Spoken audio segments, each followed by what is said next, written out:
Ya, terima kasih saudara Anda masih bersama kami dalam Sulawesi Tengah hari ini. Dan untuk informasi selanjutnya kami masih akan masuk dalam segmen aktualita. Oke, saudara, meluasnya penyebaran pandemi COVID-19 di Indonesia membuat masyarakat Kota Palu semakin waspada. Imbasnya pun terhadap tempat keramaian seperti warung kopi yang mulai sepi pengunjungnya. Sejak beredarnya imbauan Gubernur Sulawesi Tengah untuk tidak mendatangi area keramaian sementara waktu dalam pencegahan pandemi COVID-19, sejumlah warung kopi di Kota Palu pun tidak seramai seperti biasanya. Pemilik warung kopi yang tersebar di Kota Palu ini mengaku sebelum menyebar pandemi COVID-19 di Indonesia, warkop miliknya adalah salah satu tempat yang paling diminati warga Kota Palu, baik di hari libur, di hari kerja, maupun pada malam hari. Sangat padat pengunjung yang datang dan menjadikan warkop sebagai ajang pertemuan, silaturahmi dan tongkrongan warga Kota Palu yang paling diminati karena memiliki halaman yang luas dan menyediakan berbagai hiburan. Lain halnya pemilik warkop yang ada di seputaran Teluk Tomini, ia mengaku pengunjung yang datang di tempatnya masih normal-normal saja. Ini pengunjung saya tetap saja, tidak ada berkurang seperti biasa. Tetap seperti biasa. Karena juga kan 100% positif di sini kan, di Sulawesi Tengah. Virus yang sedang ada. Dari pantauan tim liputan TVRI Sulawesi Tengah, beberapa warkop yang ada di Kota Palu juga menyediakan sejumlah hand sanitizer dan alat cuci tangan di berbagai tempat guna mengantisipasi penyebaran pandemi COVID-19 agar tidak menyebar di Sulawesi Tengah. Tiro Lembah, TVRI Sulawesi Tengah melaporkan.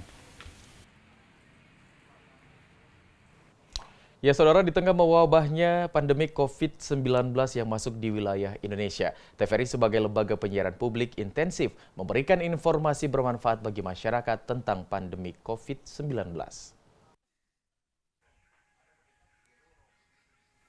Seluruh insan pers termasuk TVRI agar tidak menciptakan berita berlebihan soal pandemi COVID-19, sehingga dalam konten berita hendaknya mengedukasi dan menciptakan ketenangan di tengah masyarakat dan tidak menciptakan kepanikan. Termasuk berkewajiban melindungi identitas atau data pribadi masyarakat yang tengah dalam penanganan medis pandemi COVID-19. Untuk mencegah dan meminimalisir penyebaran serta mengurangi risiko penularan di lingkungan kerja dan masyarakat luas, jajaran manajemen TVRI mengeluarkan surat edaran agar karyawan dapat sebagian bekerja dari rumah dengan ketentuan. Setiap karyawan wajib memberikan laporan kepada atasannya setiap saat dan memastikan pelaksanaan tugas dan fungsi berjalan secara efektif dalam pelayanan publik.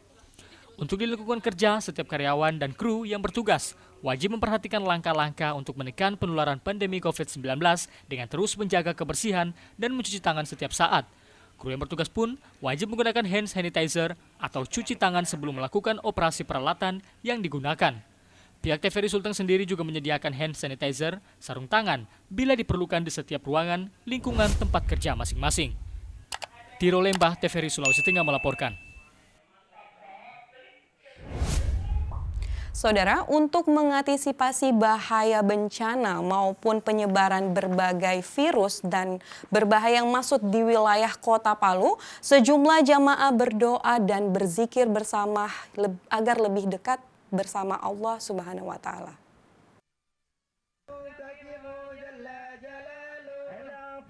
Kegiatan zikir bersama yang sudah terselenggara sejak beberapa bulan lalu pasca bencana di wilayah ini hingga saat ini masih terus mengagungkan Asmaul Husna guna mendekatkan diri kepada Allah agar terhindar dari berbagai mara bahaya yang sewaktu-waktu dapat mengancam kehidupan manusia.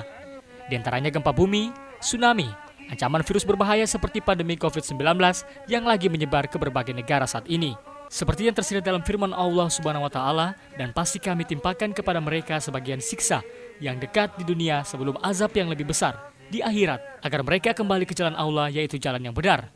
Pihak penyelenggara kegiatan ini mengingatkan agar pemerintah dan masyarakat bersatu untuk mencegah masuknya pandemi virus COVID-19 di wilayah ini dengan membatasi masuknya beberapa warga dari wilayah yang sudah terpapar pandemi COVID-19 di wilayah Kota Palu.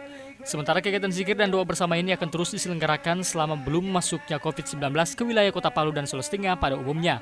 Kegiatan yang berlangsung setiap hari Jumat sore di Pantai Talise ini juga dikawal oleh pihak kepolisian daerah Sulawesi Tengah. Tiro Lembah, TVRI Sulawesi Tengah melaporkan.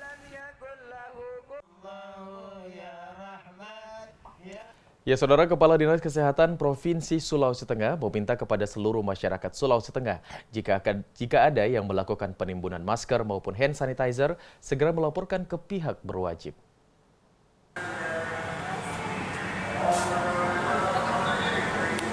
Sejak pemerintah Indonesia dalam hal ini Presiden Joko Widodo mengumumkan jika sudah ada warga Indonesia yang positif terpapar COVID-19, ketersediaan masker maupun hand sanitizer baik di apotik maupun tempat perbelanjaan umum serta pasar tradisional sangat langka, bahkan harganya cukup tinggi.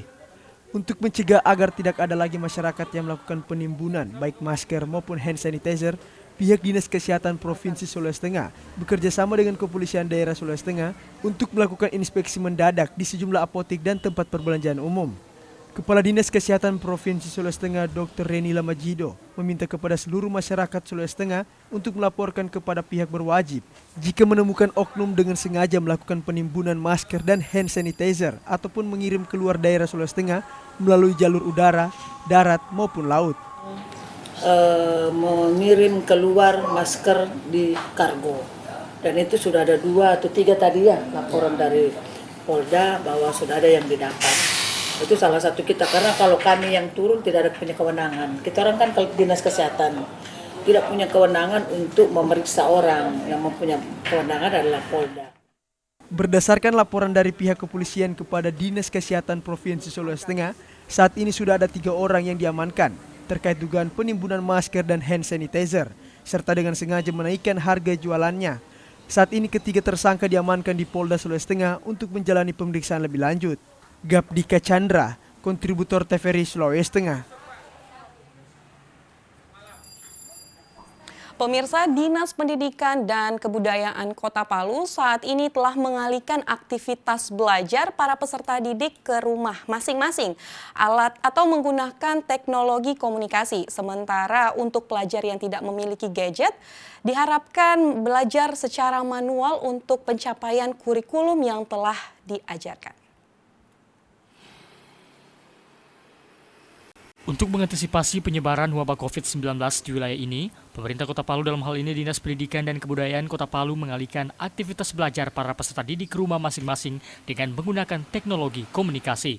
Namun pihak Disdikbud Kota Palu menyadari bahwa tidak semua peserta didik memiliki teknologi komunikasi tersebut. Untuk itu Disdikbud Kota Palu menekankan bahwa aktivitas belajar di rumah tidak hanya dilakukan menggunakan teknologi, namun proses belajar di rumah juga bisa dilakukan secara manual berdasarkan capaian kurikulum yang telah diajarkan. Pihak Disdikbud juga menginstruksikan kepada guru agar terus memantau aktivitas para peserta didik dan berkoordinasi dengan para orang tua sehingga aktivitas belajar di rumah tersebut dapat berjalan lancar. Yang kedua, kita sudah menugaskan mereka secara manual berdasarkan capaian kurikulum yang telah diajarkan, ya, dibekali buku, dibekali tugas. Ada 2 hal itu, ya. Jadi mereka selain online juga ada yang manual, sehingga betul-betul mereka melaksanakan tugasnya. Aktivitas belajar di rumah yang ditetapkan oleh pemerintah Kota Palu untuk menekan penyebaran wabah COVID-19 ini akan berlangsung selama 2 pekan. Selama berada di rumah, para peserta didik diharapkan agar terus belajar dan tidak berpergian ke tempat ramai seperti tempat wisata dan lain sebagainya. Rizky Budiman, kontributor TVRI Sulawesi Tengah. Ya, Saudara, hujan dengan intensitas lebat yang mengguyur Kota Buol pada Kamis malam merendam rumah milik warga yang berada di 2 wilayah, seperti di Kelurahan Kali serta Kelurahan Kulango, Kecamatan Momunu.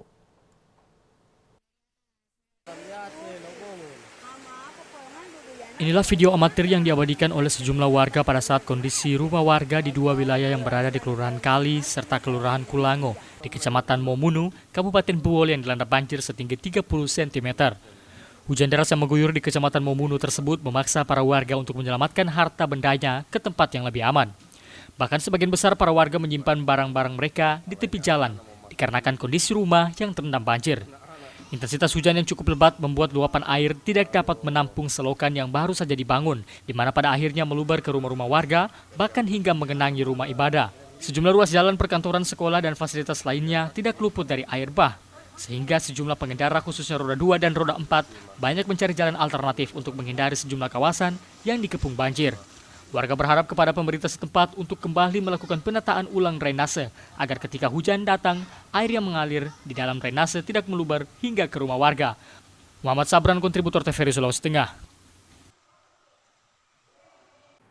Beralih ke informasi lainnya, Saudara, salah satu titik jalan di kawasan Jalan Garuda Palu Selatan terendam. Kondisi ini sangat mengganggu aktivitas lalu lintas yang cukup padat di kawasan itu.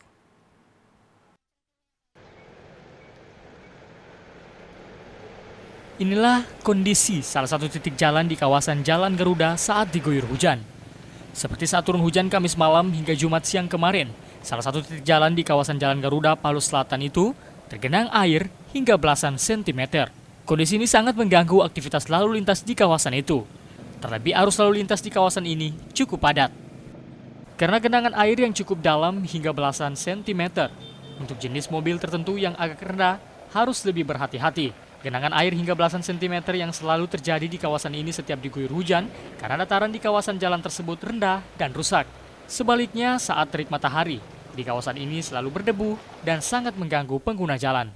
Rustam Teferi, Sulawesi Tengah melaporkan.